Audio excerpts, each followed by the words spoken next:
Saudara-saudari, Bapak Ibu, adik-adik, para sahabat Yesus di Paroki Santo Yosef Medari dan Stasi Santo Thomas Sayegan, dan juga para sahabat Yesus yang terkasih dimanapun Anda berada, kembali bersama dengan saya Romo Ari. Kita akan belajar ilmu sejati pada hari Jumat tanggal 25 September 2020. Marilah kita mengawali pembelajaran ilmu sejati kita dengan berdoa. Dalam nama Bapa, Putra, dan Roh Kudus. Amin. Allah Bapa yang Maha Baik, bukalah hati kami untuk semakin mengenal Putra-Mu yang telah Kau utus untuk menebus dosa-dosa kami. Semoga kami Kau beri kekuatan untuk mengikuti jejak Putra-Mu itu, yaitu kerelaan untuk mengampuni sesama kami. Sebab Dialah Tuhan pengantara kami yang bersama Dikau dalam persatuan Roh Kudus hidup dan berkuasa, Allah kini dan sepanjang segala masa. Amin. Pada belajar ilmu sejati hari Jumat tanggal 25 September 2020, kita belajar dari Injil Yesus Kristus menurut Lukas bab 9 ayat 18 sampai dengan 22. Pada suatu ketika Yesus sedang berdoa seorang diri, maka datanglah murid-muridnya kepadanya. Yesus selalu bertanya kepada mereka, "Kata orang banyak, siapakah aku ini?"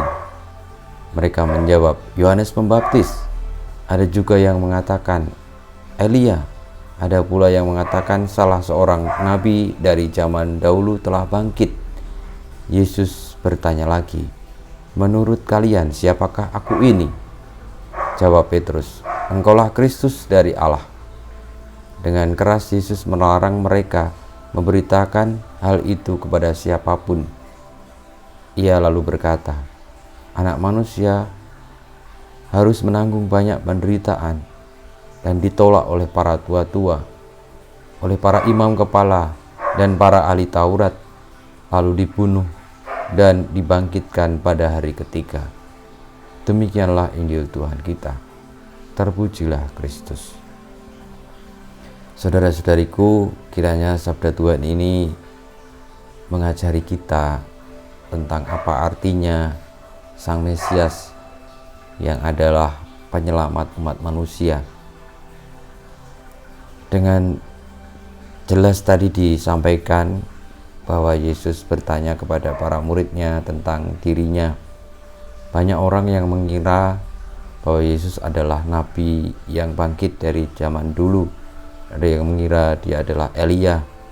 Ada juga yang mengatakan Yohanes Pembaptis dan sebagainya. Karena Yesus melakukan hal-hal yang besar dalam setiap langkah perjalanannya. Dan yang terakhir, ketika Yesus bertanya kepada para muridnya, dijawab oleh Simon Petrus bahwa Yesus adalah anak manusia, Kristus dari Allah.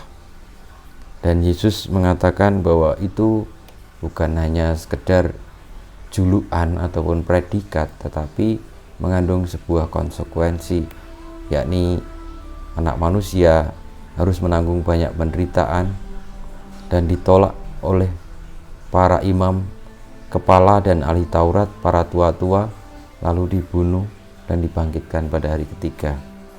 Kenapa Yesus menyebut itu? Karena pertama-tama anak manusia itu bukan gelar, tetapi apa yang diperjuangkan, apa yang akan dialami, apa yang akan terjadi.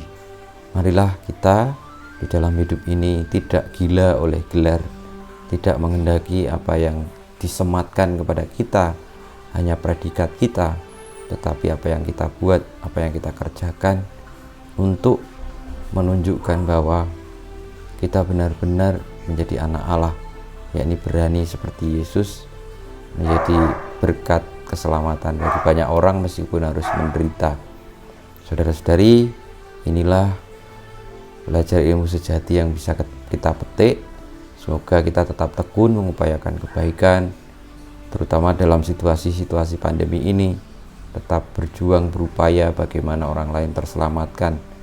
Meski untuk itu kita harus mengalahkan diri kita sendiri dan juga merelakan ego kita tidak diunggulkan tetapi dikalahkan, sehingga dengan demikian kita boleh untuk seperti Yesus menjadi anak manusia yang bukan karena predikatnya, bukan karena gelarnya, bukan karena anggapan orang, tetapi memang apa yang diperbuatnya untuk keselamatan banyak orang.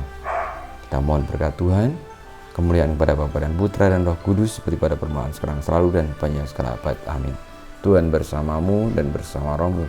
Kita semua hidup kita, karya-karya kita, perjuangan kita senantiasa dibimbing, dilindungi, diberkati oleh Allah yang Maha Kuasa, dalam nama Bapa, Putra dan Roh Kudus. Amin. Ya Yesus, jadikanlah hati kami seperti hati-Mu.